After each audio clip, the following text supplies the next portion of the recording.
Soy encantado de hablar ahora con Edwidge Danticat. We'll speak in English, right, Edwidge?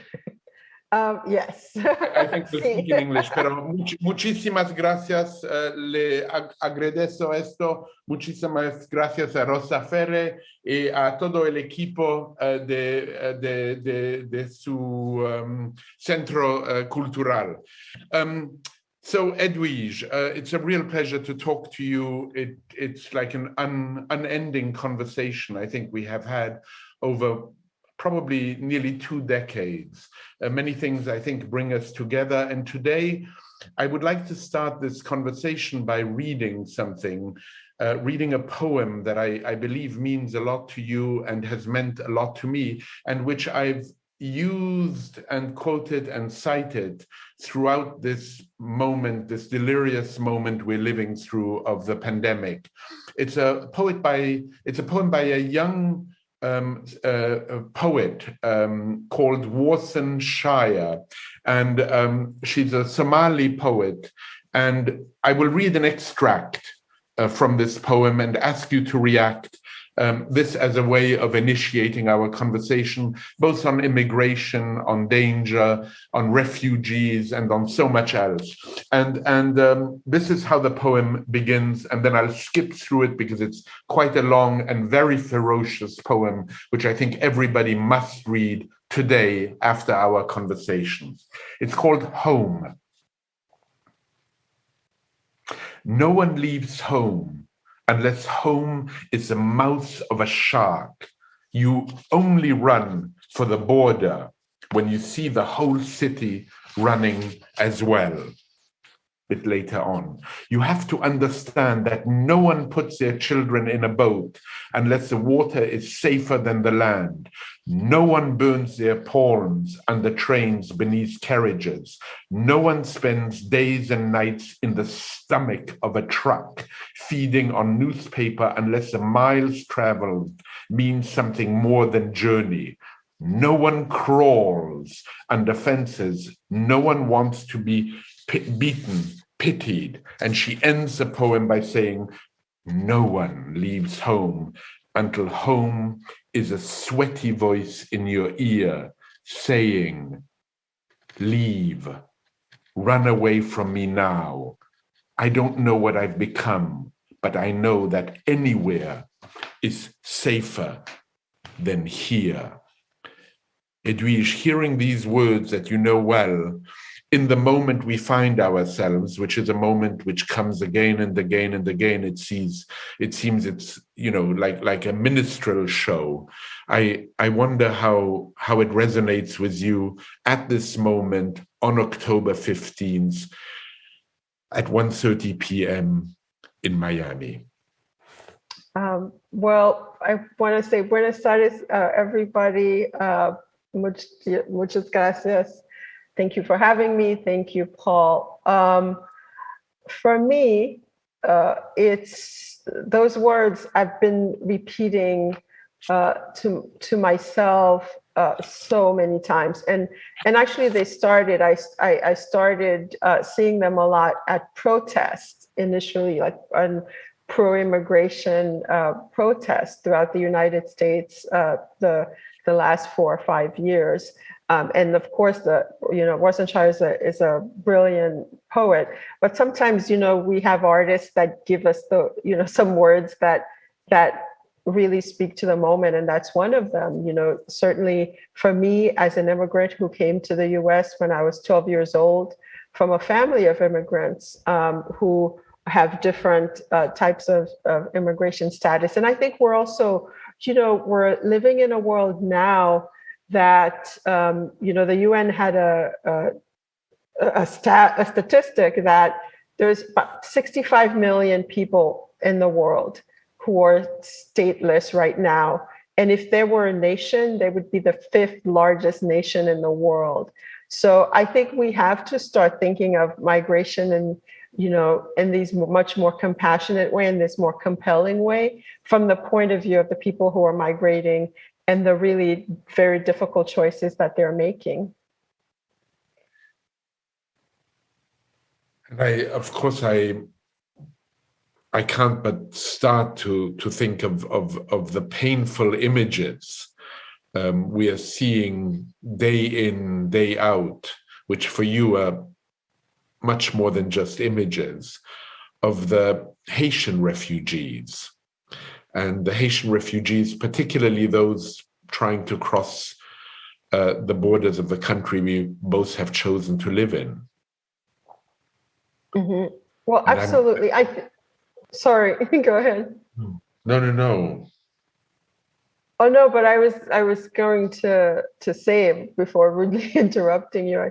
I think that I see those images, of course, like in a very personal way, because that could be my mother, that could be my father. But I think we also have to see them in a continuum, right?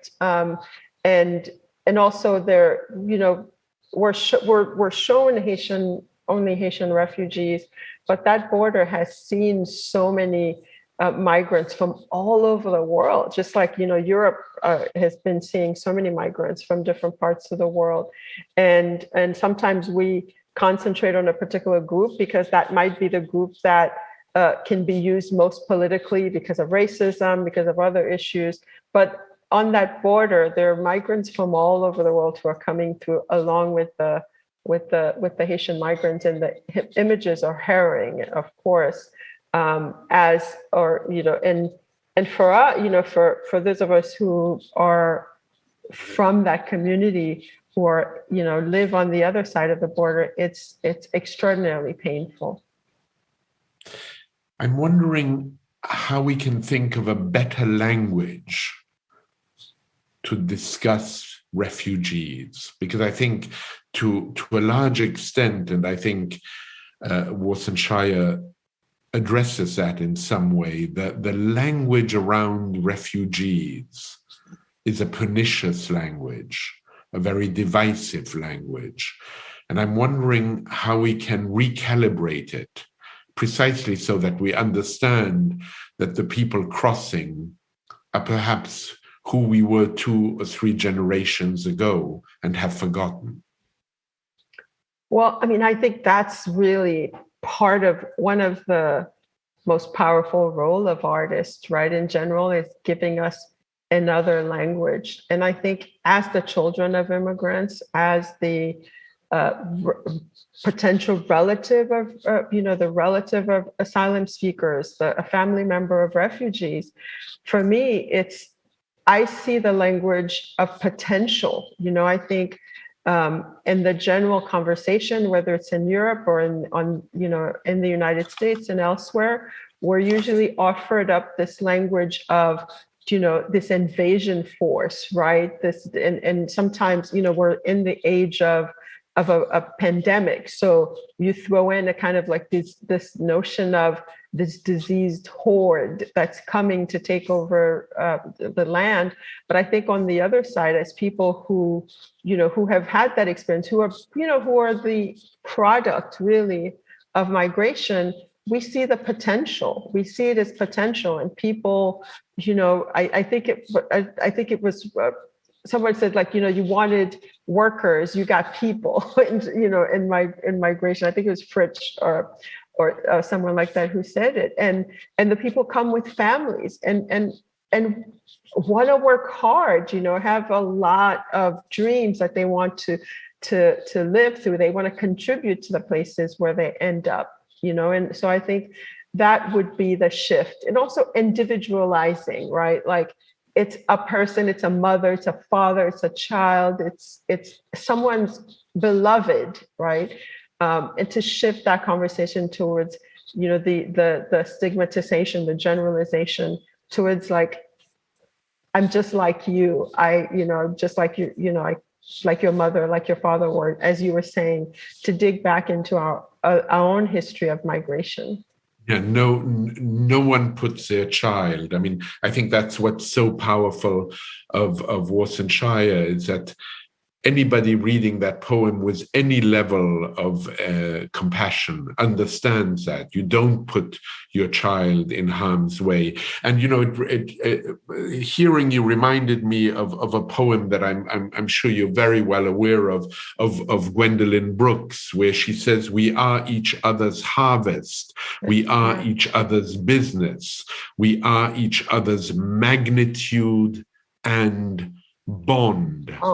Yeah. And bond, and how does that fit into what you've been saying? Well, again, I think the poets, they give us that language, and I think art is about dreaming, and sometimes it feels like impossible dreaming, like unreasonable dreaming, but artists are dreamers, and part of our role is to be able to dream of a better society.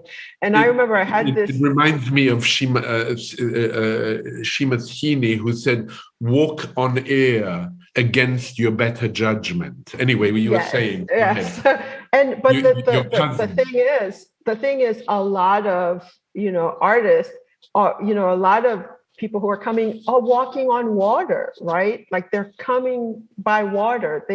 So that a couple of years ago, I remember a friend, Patricia Engel, wrote a novel in which there's a conversation between an immigrant parent and child.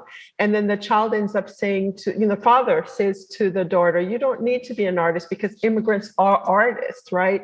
Because we are creating something from a dream. We're creating something, we're trying to create something amorphous, like something concrete from something amorphous. You're going somewhere where you don't know exactly what you're going to find. And it's the same way that an artist, faces a blank page or a blank canvas. So there is that sort of correlation between art and immigration. It's like both the immigrant and the artist, share that sort of like that risk-taking, that so like facing the unknown to try to create something better, something beautiful, something promising with potential. The word, I was going to ask you something completely different, but I have to react to what you just said, because the word risk that you used is, I think, so central in a way to your thinking, and in some way was prompted by the book that the introduction mentioned, which is really a whole thought process in Albert Camus about writing really, as Brecht might have said, in dark times. And I'm wondering, as you think about this moment, and you think about how to write in a moment of risk and trying to balance the advocacy that you've often been placed to do, to speak for a nation, to speak for its misery, to speak for its hopes and dreams, and at the same time, a reflective moment you need to think through the crisis. So the risk-taking is writing about the danger, and the need you also have as a witness, which is something I want to come back to later, to sort of move yourself back so that you can look at what is in front of you. Mm-hmm. Well, we've talked about this before, where I love Albert Camus gave right before he died this lecture on Latisser son temps, which was translated as Create Dangerously, which I ponder on for my own reflections, because I grew up in Haiti during the time of the dictatorship, and a lot of the artists and the writers that I adored, that I eventually ended up wanting to emulate, had to go into exile. Some of them were killed for their work, and so there was the sense of really concrete, obvious, risk, and people would have to hide their books. They'd had to burn their books because if you were caught with the wrong book, you could, it could mean like wiping out your whole family. And there was actually a writer, Marie-Vieux Chauvet, who would get together with a group of artists, and they call themselves the Spiders of the Night. And they met and read each other poems during the dictatorship, which was a very brave act. So for me, like I feel like with that legacy, it's always nudging me a little bit to try to keep in mind what a lot of artists have to go through to create their work. And Camus also had this notion in that same essay that every artist has a couple of events in which their art and their heart first opened, right? And then you sort of carry those events, like those 2 or 3 events, around with your whole life, and are trying to better understand them. And in many ways, there'll be moments where they intersect with other people, because we're often, probably all human beings, are walking around with a series of experiences that mark us, that change us. And artists just have we just have writers, painters, musicians, others. We just have a way to ruminate with it over time as witnesses, and also, I guess, as purveyors of our emotions and thoughts and feelings as well. What would those 2 moments be for you? For me, and I described it a little bit in the book, one was definitely, was related to migration.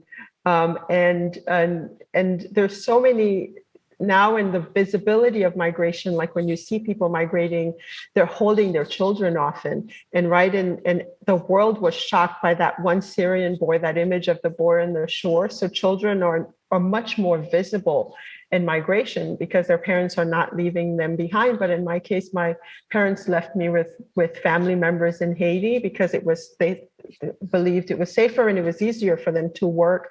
And so the first for me would be my separation from my mother. My father left Haiti when I was 2, so I don't remember his departure, but my mother, I remember going to the airport and I thought I was going with her. And then I was 4 when my mother left, and they had to pull me literally from her arms. So that was for me number one. And that moment, I realized also in the years that followed that you can love people from afar. I didn't realize that when I was, and then the stories my mother told me on the phone, and the way that, she tried to mother me from a distance, I think has a lot to do with my attempts at storytelling, of wanting to tell a story, of wanting to share the way that I had to with my parents, over the phone and in letters for many years. And the second was arriving in the United States at age 12 and trying to rejoin, to watch my family try to become a family again, because we had 2 siblings who were born in New York, and then the 2 of us, my brother and I, who were coming to New York to try to then repiece our families together. And the age in the 80s, when we landed, Haitians, we were the only group that by nationality was said to have AIDS, which was the first pandemic that I lived through, which made it, then so many people in our community were losing their jobs, and kids were beating us in school. So it was a really jarring transition. So those 2, but then as I've gotten older, they shifted too. My parents dying also comes into that, those moments that are marking my life. So they I think, as Camus said, they emerge, you have different experiences as time goes by, but I do find my work evolving around those like family, migration, which are intersectional, if you will, in the way that they marked me. And we've spoken in the past about your mother and the extraordinary stories you tell about walking behind her. I could go on about that, and you certainly can evoke it. But I know this is a moment also of reflection and perhaps pain for you, of marking the anniversary of your mother's death. And I was thinking about how we carry people on, and I recently had the pleasure of speaking with a Palestinian-American poet, Naomi Shia Bnai, and she has a very short poem, which I just want to recite to you and have you react, perhaps in the context of your mother, but also in the context of what we carry on and what we carry with us. She says, "People don't pass away. They die, and then they stay." Mm-hmm. Yeah, no, I totally agree. I mean, I think my mother certainly stayed, and I think everybody stays on some ways. There's a little piece that they leave with you. I've always thought, the way I think about it is that someone cannot have spent like 60, 70, 80, or even years or even minutes on this earth and not leave some element of themselves. You know, it's like what Toni Morrison, called rememory. And when she talks about it, it's very different than remembering. Rememory for her was like something that was here and it's no longer here, but in some way still exists in some form. Like even if a house is burned down, like when you walk by that space, like something there exists that is that house in some way. So I think there are just so many, you know, I have 2 daughters. So of course my mother continues through them, and in the way that, you know, I think also in the African tradition, it's like people never really die. There's sort of there's a continuum. And I personally feel like if you've lost someone, and so many of us have lost loved ones over this coronavirus period. You know, it's been a devastating period for so many. And during that period, we were denied rituals. Right. I don't know what it was like in Spain. I mean, but in the United States, you know, if at the peak of that coronavirus period, you could not, you know, go into the hospital and hold your loved one's hand. I had the privilege of holding my mother's hand at the moment that she took her last breath. And it feels so extraordinary, doesn't it feel extraordinary that you're even saying, yes, I had the privilege of holding her hand, because you're contrasting it to what happened a year later.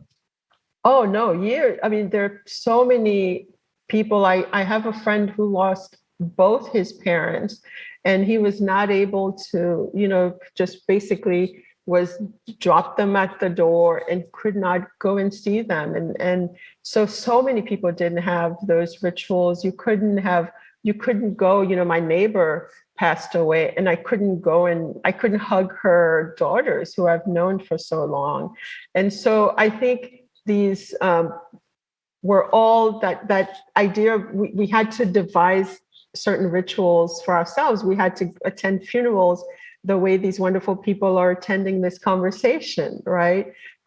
We had to mourn that way, with that distance, without being able to touch one another. So that idea of continuity, you know, that a life continues in some ways, I think is even a little more comforting at this time.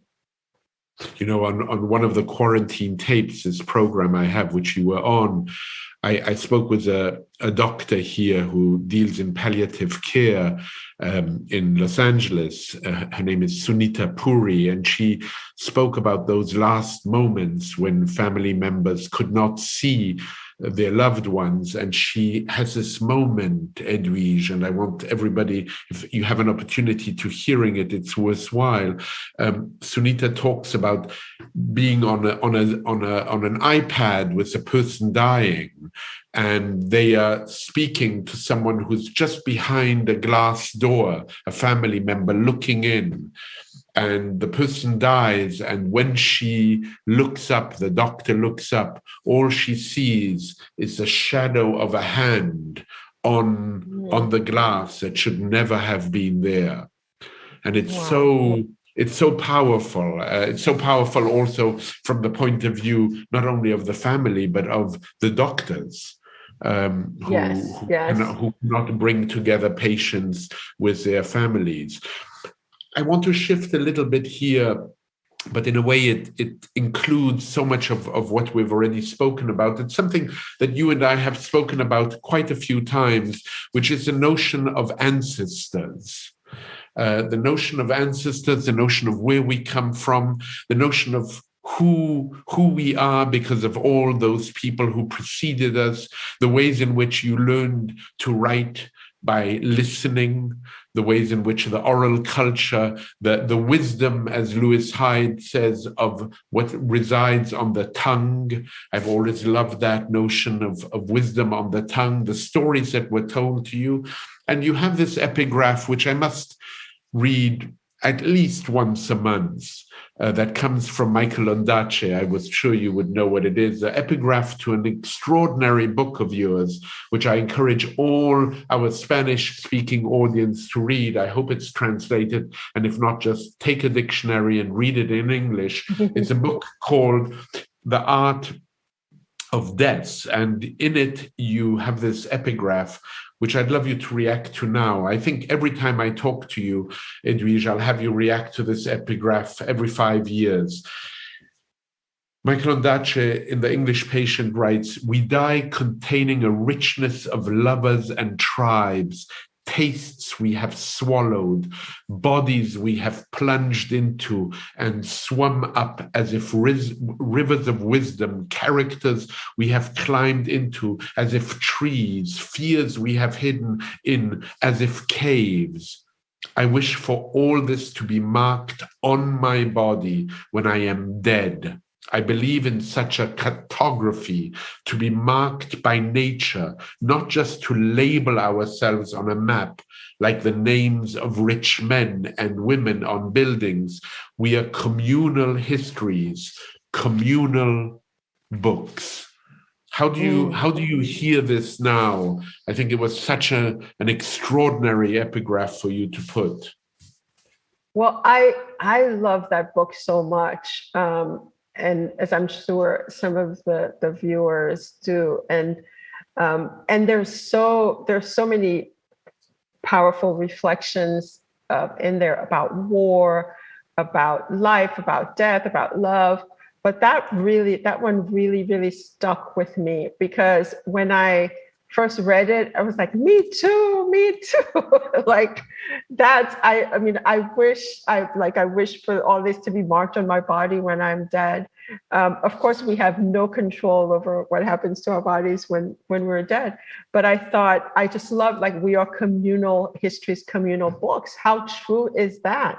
And I think this past year too, where we're sort of like all, sort of like global captives of this one condition, right? Of this one virus together that was affecting us similarly. We realized that, we realized that commonality. We realized that we are a global community. And of course there's so much optimism about how that can change our point of view, how we then see the world, like we'll be more compassionate.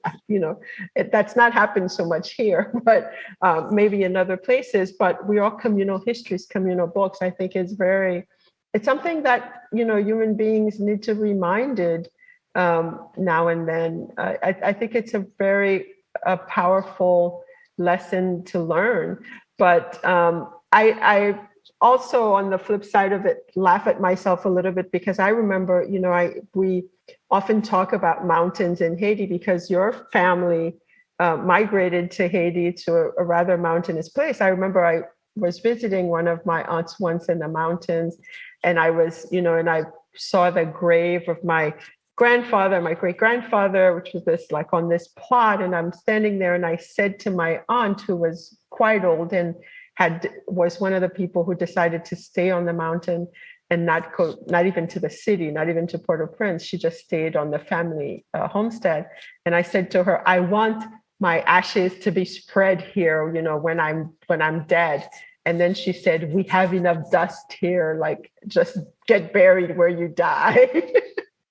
So there's also the, like, sort of a lack of control we have over these situations to be acknowledged. But it's a passage that I love so much, which is why I wanted it also at the beginning with the Toni Morrison epigraph, which is also, she also has a powerful reflection on mortality and language, where she said, we die, that may be the meaning of our lives. Where we do language, that is the measure of our lives.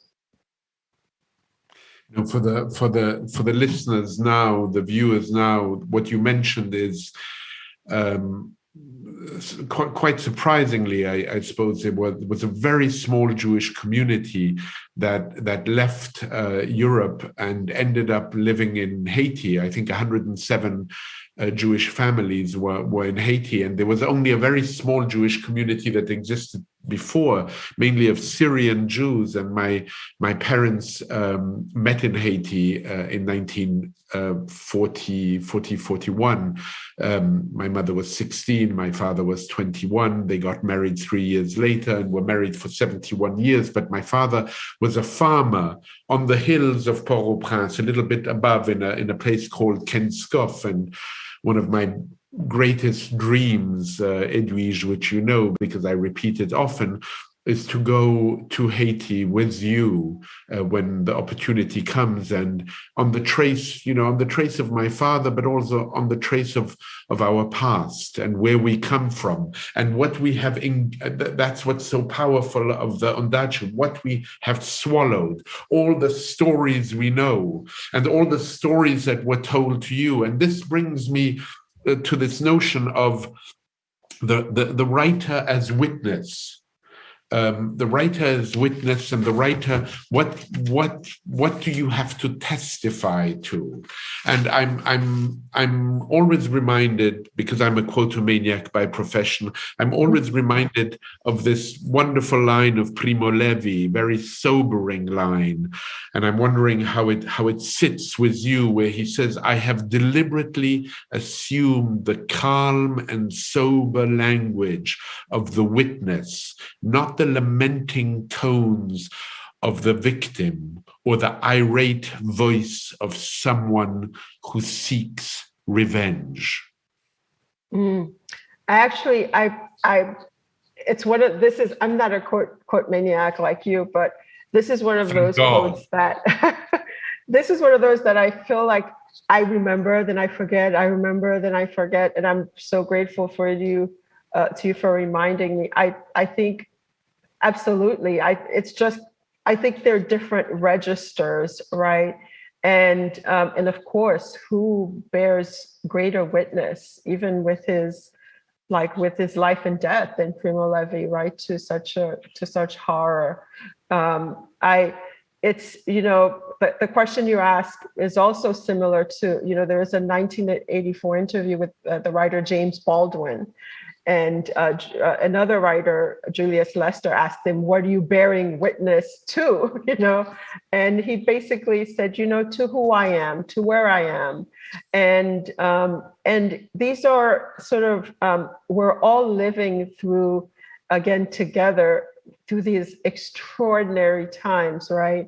And whenever that happens, I think we do look to artists to bear witness to it, to kind of help us make sense of it. We have the news that's giving us the numbers. We'll have the historians, right, who will give us the background and the framing. But the artists, I think, will individualize. They will bear witness in their own way. And also, the in our tradition, like the Caribbean tradition, Latin American tradition, we have testimonial, right? Which is another kind of bearing of witness, like bearing testimony, and just kind of tell me more there. about that. Tell me more about that. The testimony, in the sense that of hearing from individual voices, right? And I think it's mixed. You mix it with our tradition of oral history, and so it's something that in my own life, for example, I've tried to tell my children. I have a 16-year-old and a 12-year-old, and I said to them, "You are living right now through these most unprecedented times. Keep a journal, keep a diary." And they say to me, "It's all on Instagram." They said it will be on Instagram. And in some ways they're right, because I feel like historians will be looking at TikToks from this era as part of our testimonial. But this kind of, what is missing though? What is missing though there? I mean, what is missing? Of course, I am. You and I have a certain bias, right? Because we operate in a certain way. But I think there will be hints from what they're doing, and there will be plenty of literature as well. I think, after September 11, 2001, right, with the World Trade Center attacks, people were saying, oh, they wanted a 9/11 novel. They wanted, but what we saw first was, of course, the journalism, then the poetry, then it, gradually we got into these other forms. But I think everyone will bear witness in their own way. And we have, especially with sort of the social media, we have these tools that we don't have before. But I think nothing matches, sort of like the fully felt, that's why people are still reading the Decameron, right? For example, because there's a depth to literature, to like digging into an experience that carries across time. That's why the plague, Albert Camus' The Plague, was which you reread in this time. Yes, I did, and I was so surprised by sort of the patterns of how we, with Dr. Rieu initially, it's like, this is not real, like nobody believes, sort of like the stages of grief in a pandemic in a way, and also the brilliance of Camus, I think, in just how timely that book felt, in that moment in time. Last year at this time. I was so amazed in the early days of the pandemic, about a year and a half ago, the Italian publishers running out of copies because 60,000 copies of La Peste had been sold. So people do turn to literature. I don't know if they turn to it as a form of solace, but certainly as a way of better grasping the reality, which is so painful that people are living through. And then the flip side of that, speaking to Edwidge Danticat, the writer, is you as a writer being a witness. And I'm reminded of this line of Alejandra Pizarnik, where she says, I write to ward off fear and the clawing wind that lodges in my throat. And I would ask Edwidge, do you write to ward off fear? Why do you feel you have the urgency to commemorate, for instance, this moment? Well, I do it. I feel the urgency to commemorate it first for myself. And I realize even, after this year, for the world, certainly with the pandemic, this year for Haiti, with the assassination of the president, an earthquake, a tropical storm, I see just in general, like humans, we want to move on, right? And at the end of La Peste, of the plague, Dr. Rieu is saying, he's saying they have a big party, right? At the end of the novel, they have a big party. And he's the only one ruminating. He's like, the plague will go dormant, right? And then reemerge when we least expect it. And I think we tend as human beings, like collectively and sometimes individually, to have short memories. So for me, it's just personally for me, like I don't want to forget certain things. And so for me to document it is important, just personally, for me, for my family. And then I think it's part of like contributing testimonial again to the larger story, because ultimately something will be written as though it's true for all of us. And if there's not enough of voices, like if we don't include the story of, the police, also the racial year, that the pandemic of racism with George Floyd, the foot on his neck, and the way the world, people in Europe, people in Africa, people all over the world were reacting to that. I think if we don't have enough individual voices that document having experienced that, then there might be, for whatever reason in the future, some other history written in which we're not part of. So I think part of documenting what it was like in Little Haiti, where I live, where people lost their jobs, which then affects whether they could send money home to relatives in Haiti. Like, I feel like documenting all that contributes to the larger story that might otherwise be neglected. So it's documenting, it's making sense of reality by writing, and it's also this, what you were mentioning, Toni Morrison. It's a form of remembering. Literally, the word remembering means putting back the members together. Right? Yeah. Mm-hmm. And so there is a notion of collecting the stories and gathering them in for future generations. When I always remember the Christopher Hitchens saying that one writes as if posthumously, one writes for the next generation to find out what we're doing. And it goes back to the ondache, what we swallow. So what have you been swallowing recently, Edwidge? What are the place? What do you go to help you make sense of this moment, which seems so hard to even understand? Well, I mean, I've been, I guess, swallowing other writers, reading. I think, for example, Zadie Smith's book Intimations did such a beautiful job of documenting the moment, and she made a very powerful point in that book about suddenly writers, right? We are used to isolation. We're used to locking ourselves in. Most of us, not, there are some, but we're used to doing this sort of solitary work alone. But suddenly we were like everybody else, like wanting to have something to do, and both, that individual work and then sort of like the communal work that was demanded of a lot of us. So reading, and going back again and reading, reading Toni Morrison, reading other writers, and reading new, younger writers as well. And a lot of it, just like logistically, I had 2 children at home. I was doing like what a lot of parents were doing, like doing the Zoom school, and trying to keep that going, and trying to keep my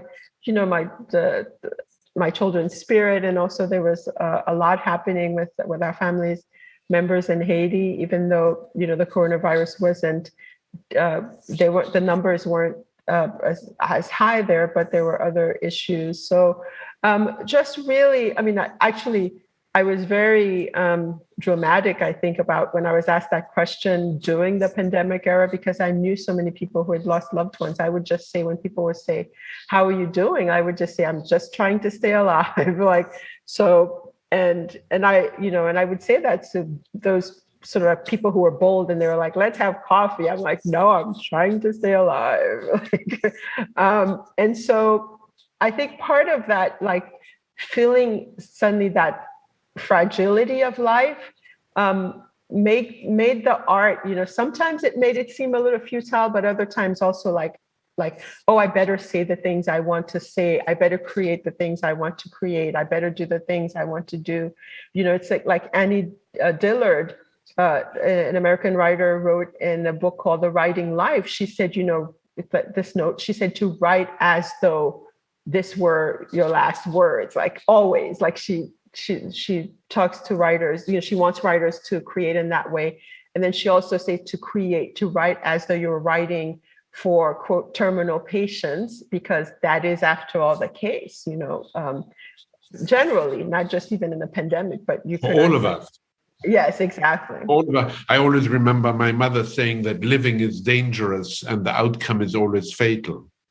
Yeah, your mother was a wise woman. But Adrian Rich saying, write work because the conditions are always terrible. Yeah. And there is an urgency, I think, for people who who do this, and you realize that, like I realized that very early in my life, that it's like, I am going to write whether people read it or not. I'm going to write whether it's like, I knew that I would always be writing, whether it was just then to write and put in my, under my bed, because there was a kind of a need. I felt like such an urgent need to do it, that in some ways you can't really explain, but it's just kind of that was almost aligned with, as if it were my personality. And that's how I knew, my parents, being the children of immigrants, they wanted me to be a doctor. On his deathbed, my father looked up at me and said, "I'm not going to have a doctor in the family." So, and my books had been published then. So that there was that, the pull and tug of it early on, but I always knew that whether I was a doctor or not, I would still be writing. So there's also, I think, that unexplainable drive to do it, and people who really love their like, who are it's almost like a mysterious ailment, that that it feels like, from which you wish no cure. Exactly, absolutely. That is the distinction, indeed. I don't know how much you want to talk about this, but I do want to ask you, what of Haiti now, and what is happening on your island, and what I mean, given the vacuum of power and the overtaking of power, what maybe even this administration, which is so conflicted and certainly not clear, what are your, I hate using the word hopes, but what do you think, if you had to advise, what would you advise? Well, I think Haiti, because Haiti might be not in the everyday thought of this particular audience, but is a very a small place, relatively to a large place in the Caribbean, that was born out of revolution. 1804, Haiti was the first place in the world where enslaved people overcame the European powers, especially France, and created their own nation. And from that moment has never really been, has been punished for it, frankly. The US, the United States, isolated, because all the countries, including the US around, were slave owning, and Haiti was a bad example. And from that isolation and having to pay France for its independence, having to pay for decades for that, and even having the indigenous population killed by the Spaniards. I'm sorry, but that is the truth of history. But it's just a very long haul for Haiti with the U.S. occupations. And so now, having had the assassination of the president, the earthquake, and recent events, and people who are coming now to the border, not directly from Haiti, but people who had left during after the earthquake in 2010, who, along with other migrants, Venezuelans, Cubans, and some migrants as far as the continent of Africa, who are crossing 10 countries sometimes through the Darien Gap to get to the U.S. Mexico border. So it's a very difficult time in Haiti right now, but there are people in Haiti who are putting themselves together, who want to try a new path. Now, the obstacle is always, the larger powers who are like, we know what's better for you, we know this, and so, but there are my hope, as you were saying, my hope is that there are a lot more young people who are engaged in the political process. There are a lot of more civil society people who want to see the country take a different path, but they often come against really large powers who have very different interests than the people on the ground who then end up suffering for that. So my hope is in the people of Haiti. They want to, people who want to, lead their country, like who want to create a better future for their people. My hope is in them and will always be. Autonomy, I mean,